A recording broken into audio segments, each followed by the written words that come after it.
عشقت الدمدودية روحي كبكوتشع تبتلو مقوري waxaad ku soo dhawaataan qaybtii koobaad ee sheekadii halkudhigeedu ahaa dhimasho ayaan ka xigaa in aan dib u soo jeclaado. sheekadu waa qiso jacayl oo dhaab ah ku dhacday lamaana Soomaaliyeed. qisadan ayaa ah mid xabaarsan murugo iyo tiirayo xanuun badan.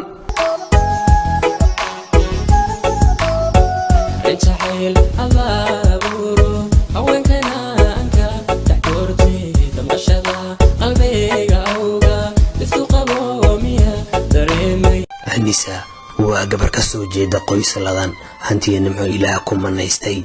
Anisa waalidkeeda waxa uu ahaa mid adag markastana kontrool xaaladda Anisa. waalidkan isagu waxay jecel yihiin in gabadhooda ay heer sare ka gaarto dhanka waxbarashada sida waalidiinta kale u jecel yihiin in ubadkoodu noqdo kuwa waxbarta mustaqbal waana leh. Anisa waa gabar qurxoon, waa gabar dheer oo ilka siman oo qurxoon leh. dhoola cadeyskeeda ayaa ragga inta badan saameeya.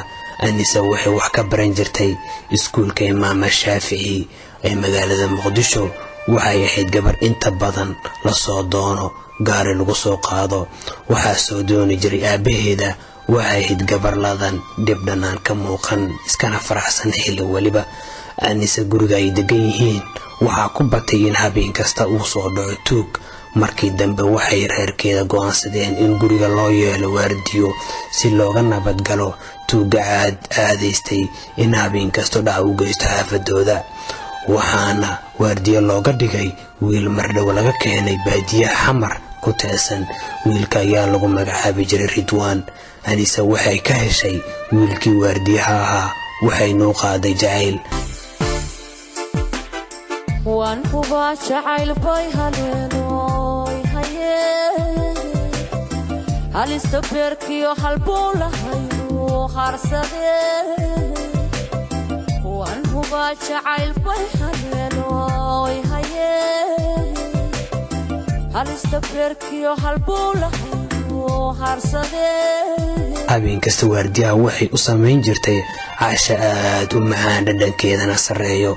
Anisa looma ogola inay jikada gasho.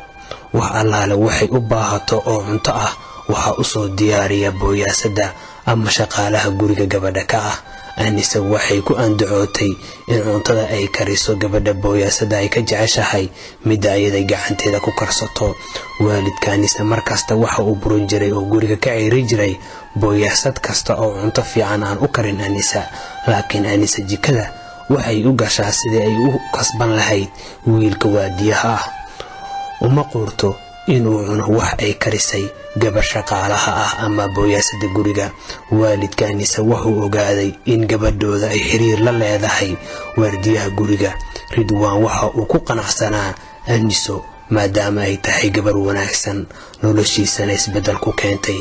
xitaa Anisa waxay siin jirtay biil u gaar ah oo ka duwan kan ay bixiyaan waalidkeeda. Ridwaan uma muuqdo markani nin waardiye ah marka la fiiriyo libiskiisa iyo muuqaal ahaantiisa. waalidka Anisa waxay ku baraarugeen in gabadhooda xiriir aan caadi ahayn la leedahay waardiyaha.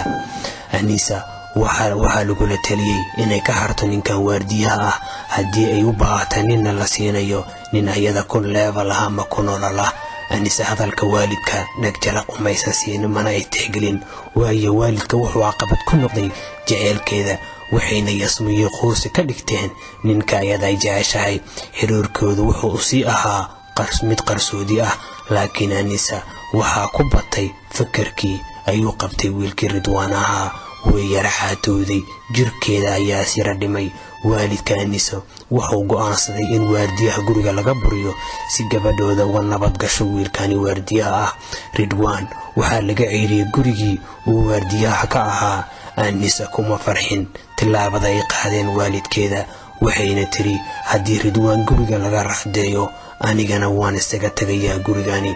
talada guriga markasta waalidka ayaa iska leh laakiin aniga wax tixgelinaa malihi. qalbigaaga waxa haga dareenkaaga iyo hadalkeeda sii raaxisay. Anisa si qarsoodi ah ayay lacag u siin jirtay wiilka Ridwaan ah, waxayna tiri iibso moobeel, ha ka walwali lacagta, aniga ayaa kuugu shubaya, markasta igu soo wargeli xaaladaada. Ridwaan isla markiiba wuxuu soo iibsaday moobeel. Markiiba moobilka ayaa laga dhacay, sidoo kale lacaga uu haystay uu aruursanayay muddo dheer ayaa laga dhacay. Noloshii Ridwaan waxa ay noqotay niyad jab. haddaba la soco qaybta labaad. कितना प्यारा है ये प्यार, प्यारा प्यारा हुआ है पहली बार, होता है एक बार, फिर न होगा ये दोबारा।